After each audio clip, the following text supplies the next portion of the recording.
আজকে আমার তোমাদের সঙ্গে কথা বলার মতো একদম সময় নেই, কিন্তু কি করব বলো, পেটের ভাত তো হজম হয় না তোমাদের সব কথা বললে, তাই তোমাদেরকে বলার জন্য ভিডিওটা তো করতেই হচ্ছে।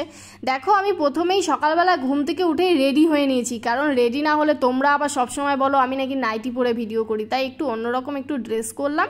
ড্রেসটা পরেই এখন আমি ভিডিও করতে বসে পড়লাম। ভিডিও ঠিক না, কারণ কাজ করতেই বসে পড়েছি, আর আরেকজনকে দিয়েছি ক্যামেরাটা করতে, সে ক্যামেরা করছে।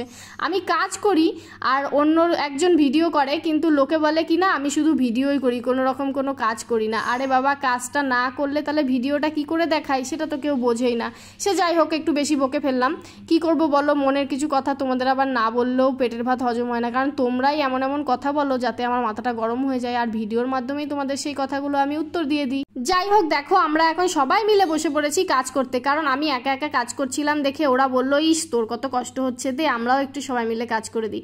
দেখো এখন আমার বাড়িতে আমার লক্ষ্মী মানে দাদার মেয়ে ও আমি তিনজন মিলে এখন বসে পড়েছি এইসব বাড়িঘর সাজাতে, কারণ আজকে আমাদের বাড়িতে আজকে একজন আসছে, জানো তো। তোমরা একটু ভেবে বলো তো কে আসতে পারে আমাদের বাড়িতে আজকে। দেখো একটু ঢং করছিলাম, কারণ কি করব বলো, একটু হাসাহাসিও তো করতে হয়, সব সময় তো আর মুড অফ করে থাকা যায় না। আর এত গরম, সবাই ঘেমে একদম একাকার হয়ে যাচ্ছি, বাইরে ফ্যানও নেই, কিছু করারও নেই, আর এত খাকা পোড়া রোদ, তার মাঝখানে এইসব সাজাতে হচ্ছে। দেখো কি সুন্দর করে আমরা লিখেছি, কেমন লাগছে বলো তো, তোমরা কিন্তু কমেন্ট করে জানিও এই লেখাটা কেমন লাগছে। আজকে এই লেখাটা দেখে আশা করি তোমরা সবাই বুঝতেই পেরে গেছো যে আজকে আমাদের বাড়িতে কি হতে চলেছে, কিন্তু তোমরা যতই গেস করো না কেন আমি তো বলবো না আজকে আমাদের বাড়িতে কি হতে চলেছে। তোমরা পুরো ভিডিওটা দেখলে তবেই বুঝতে পারবে কি হতে চলেছে। কিন্তু দুঃখের বিষয় একটাই, দেখো এত সুন্দর করে সাজালাম আর এদিকে মেঘ চলে আসলো, এবার যদি বৃষ্টি হয় তাহলে কি হবে বলো তো, এত সুন্দর করে সাজানো সব ধুলিস্যাৎ হয়ে যাবে। আমাদের বাড়িতে জানো তো একটা নিয়ম আছে, সেই নিয়মটা দেখো আমার মা এখন তোমাদের বলবে, তোমরা দেখো তো নিয়মটা।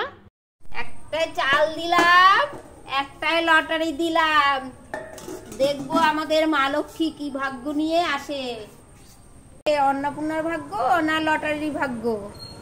তোমাদের কি কারোর বাড়িতে ওই নিয়মটা আছে যে কোনো বাড়িতে যদি নতুন মেম্বার আসে তাহলে এই রকম চাল আর বাড়িতে যেই ব্যবসাটা হয় সেই ব্যবসাটা দেওয়া হয়, আর সে মানে যে আসবে সে ওই ঢাকনাটা খুলবে, যেইটা সে হাতে তুলবে সেইটাই নাকি তার বাড়ির লক্ষণ, এইটাই নাকি ধরা হয়। তো যাই হোক, দেখো যার বাড়ির যেটা নিয়ম, সব কিছু তো আর বলা যায় না, সবার বাড়ির তো এক নিয়ম হয় না। তোমাদের যদি এরকম কোনো নিয়ম থেকে থাকে সেটা তোমরা কমেন্ট করে জানিও। দেখো এখন আমাদের সব সাজানো গোছানো কমপ্লিট, আমি এখন রাস্তায় ওয়েট করছি ওরা কখন আসবে, আর বলতে বলতেই দেখো ওরা ঢুকে গেল। আমি তো খুব খুশি। এখন আমি যার কথা বলছিলাম আমার বাড়ির সদস্য পান্তুয়া চলে এসেছে, দেখো অনু আর পান্তুয়া চলে এসেছে।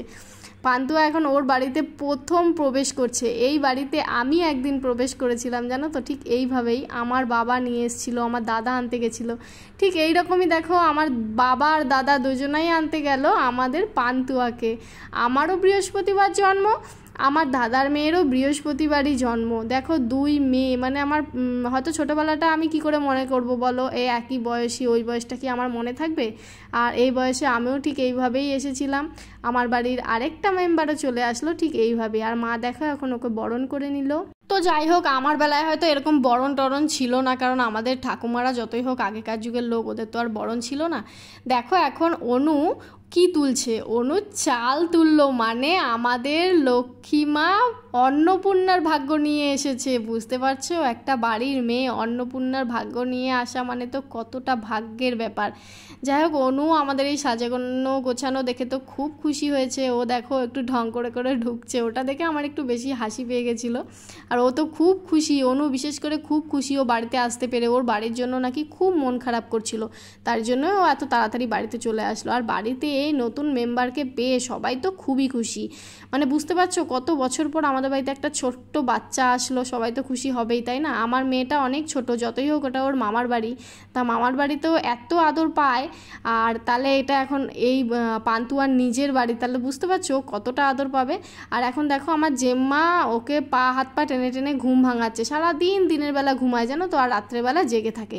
এটাই হচ্ছে এই বাচ্চাদের সমস্যা, সারাদিন ঘুমিয়ে রাত্রেবেলা মা বাবাকে জ্বালাবে। আর রাত্রে জেগে একটা সুবিধা আছে, মা বাবাকে তো জ্বালানো হয়, তার সাথে সাথে চোর পাহারা দেওয়াও হয় তাই না বলো। এখন চোরের যা উৎপাত হয়েছে, বাচ্চারা জেগে থাকলে বাবা মাও জেগে থাকবে, আর চোরও বাড়িতে আসতে পারবে না। তোমাদের সঙ্গে আবার পরে কথা বলবো, হ্যাঁ এখন আমি আমার পান্তুয়ার সঙ্গে গল্প করব, তাহলে টাটা বাই বাই।